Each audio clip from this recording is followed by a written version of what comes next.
Assalamualaikum warahmatullahi wabarakatuh. Salam sejahtera untuk kita semua. Yang terhormat Ibu Anissa Indah Nuhari, SAMH, selaku dosen pengampu mata kuliah Kewarganegaraan.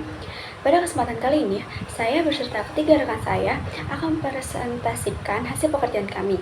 Adapun judul yang kami usung pada kesempatan kali ini yaitu Budaya Demokrasi Pancasila sebagai Pilar Kehidupan Bangsa. Tanpa berlama-lama, izinkan kami untuk memaparkan materi kami. Kepada pemateri pertama, dipersilakan. Pertama-tama, mari kita bicara mengenai urgensinya. Mengapa demokrasi itu penting?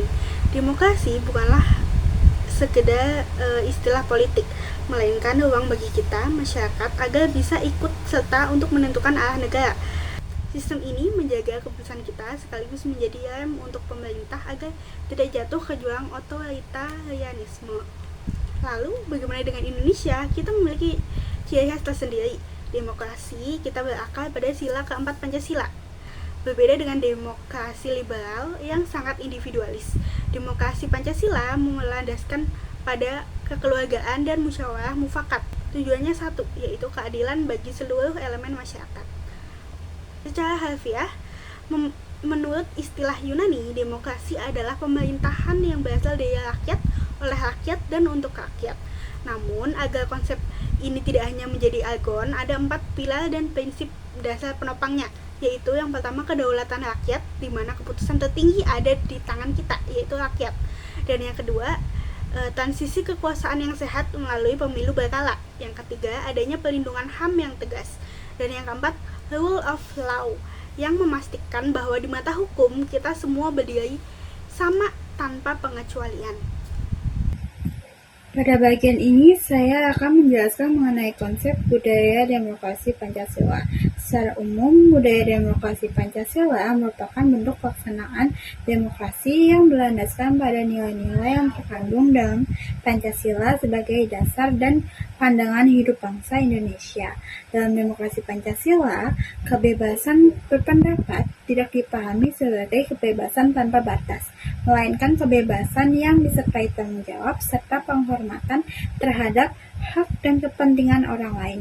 Budaya demokrasi Pancasila memiliki karakteristik yang khas, yaitu mengutamakan musyawarah mufakat dalam pengambilan keputusan, menjunjung tinggi nilai kekeluargaan dan kebersamaan, lalu mengedepankan semangat gotong royong serta menempatkan etika dan kesopanan sebagai bagian penting dalam proses demokrasi.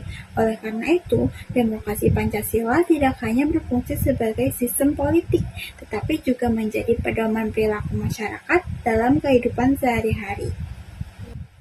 Untuk mewujudkan budaya demokrasi Pancasila, terdapat beberapa prinsip yang menjadi landasannya. Prinsip yang pertama adalah musyawarah dan mufakat. Di dalam prinsip ini, setiap keputusan diupayakan melalui proses diskusi dan pertimbangan bersama untuk mencapai kesepakatan yang dapat diterima oleh semua pihak. Di pendekatan ini menunjukkan bahwa demokrasi Pancasila lebih menekankan keharmonisan dan persatuan dibandingkan persaingan dalam mencapai kepentingan.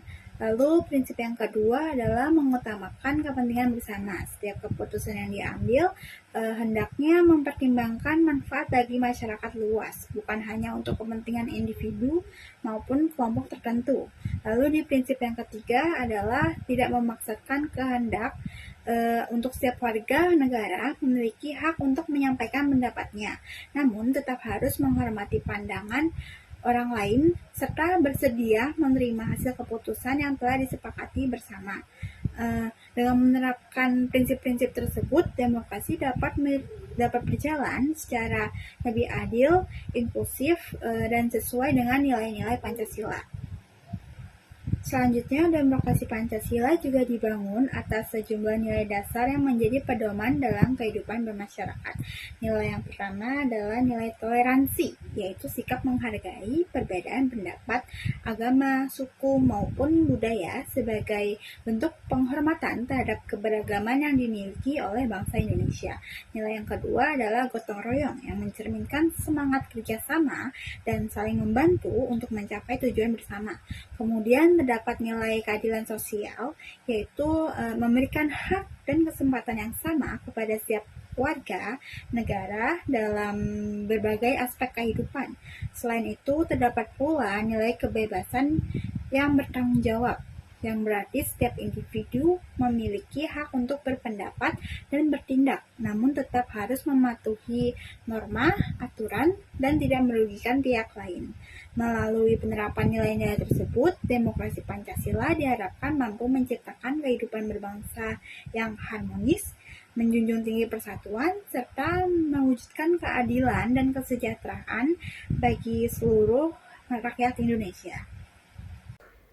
Di sini saya akan menjelaskan Pancasila sebagai pilar bangsa. Yang pertama adalah Pancasila sebagai pedoman hidup. Nah, Pancasila itu merupakan dasar negara sekaligus pedoman hidup masyarakat Indonesia. Nilai dalam Pancasila menjadi acuan dalam bersikap, bertindak, dan mengambil keputusan dalam kehidupan sehari-hari. Nah, setiap nilai Pancasila itu mengandung nilai moral seperti ketuhanan, kemanusiaan, persatuan, demokrasi, dan keadilan sosial yang membentuk karakter bangsa. Dengan menjadikan Pancasila sebagai pedoman hidup, masyarakat dapat menciptakan kehidupan yang harmonis dan saling menghormati. Yang kedua adalah menjaga persatuan dan kesatuan. Pancasila itu berperan penting dalam menjaga persatuan bangsa di tengah keberagaman suku, agama, budaya, dan bahasa di Indonesia. Nilai persatuan pada sila ketiga mengajarkan masyarakat untuk mengutamakan kepentingan bangsa di atas kepentingan pribadi ataupun golongan. Nah, sikap toleransi dan saling menghargai itu menjadi kunci terciptanya kerukunan sosial. Oleh karena itu, Pancasila sebagai alat pemersatu bangsa agar tidak mudah terpecah belah atau konflik dalam perbedaan. Selanjutnya yang ketiga adalah landasan dalam pengambilan keputusan. Pancasila itu juga menjadi dasar dalam proses pengambilan keputusan, baik lingkungan pemerintahan maupun kehidupan sehari-hari. Nilai musyawarah itu terdapat pada sila keempat yang mengajarkan bahwa keputusan sebaiknya diambil melalui kediskusi bersama demi mencapai mufakat. Nah, keputusan yang berdasarkan nilai Pancasila itu akan lebih mengutamakan nilai keadilan, kepentingan bersama, dan kesejahteraan masyarakat. Dengan demikian, pengambilan keputusan dapat dilakukan secara demokratis dan bertanggung jawab. Selanjutnya adalah penerapan Pancasila di lingkungan keluarga. Yang pertama adalah menghargai pendapat anggota keluarga. Nah, penerapan Pancasila dalam keluarga dapat dilakukan dengan menghargai pendapat setiap anggota keluarga. Sikap ini itu mencerminkan nilai kemanusiaan dan demokrasi dalam kehidupan sehari-hari. Anak ataupun orang tua itu memiliki hak untuk saling menyampaikan pendapat dengan sopan dan saling menghormati. Dengan adanya komunikasi yang baik, hubungan keluarga menjadi lebih harmonis dan penuh rasa saling percaya. Yang kedua adalah musyawarah dalam mengambil keputusan. Nah, musyawarah merupakan salah satu bentuk penerapan sila Pancasila di lingkungan keluarga. Contohnya adalah menentukan tujuan liburan, pembagian tugas rumah, atau menyelesaikan masalah keluarga melalui diskusi bersama musyawarah melalui diskusi bersama.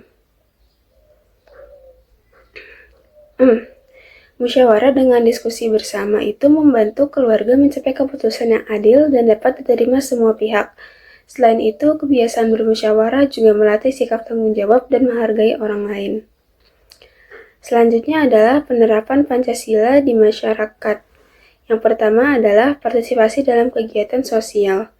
Nah, nilai Pancasila dapat diterapkan di masyarakat melalui partisipasi dalam kegiatan sosial seperti kerja bakti, gotong royong, bakti sosial, dan kegiatan masyarakat lainnya.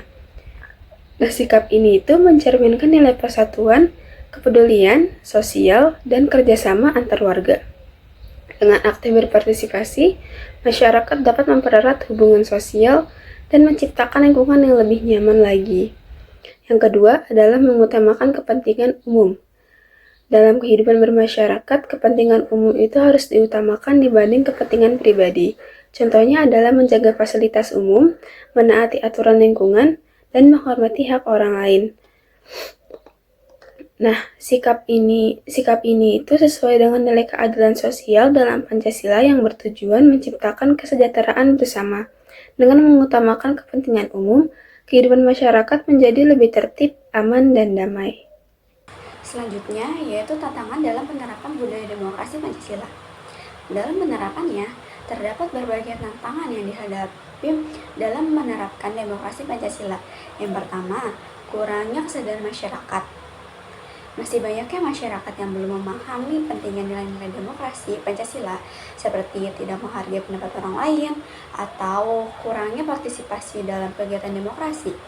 Padahal, demokrasi yang sehat membutuhkan sikap saling menghormati dan keterlibatan aktif dari seluruh warga negara. Yang kedua, penyalahgunaan kebebasan berpendapat. Kebebasan berpendapat yang melampaui batas seringkali yang mengarah ke sesuatu yang negatif, seperti ujaran kebencian, konflik antar sosial politik, dan sentimen mayoritas-minoritas.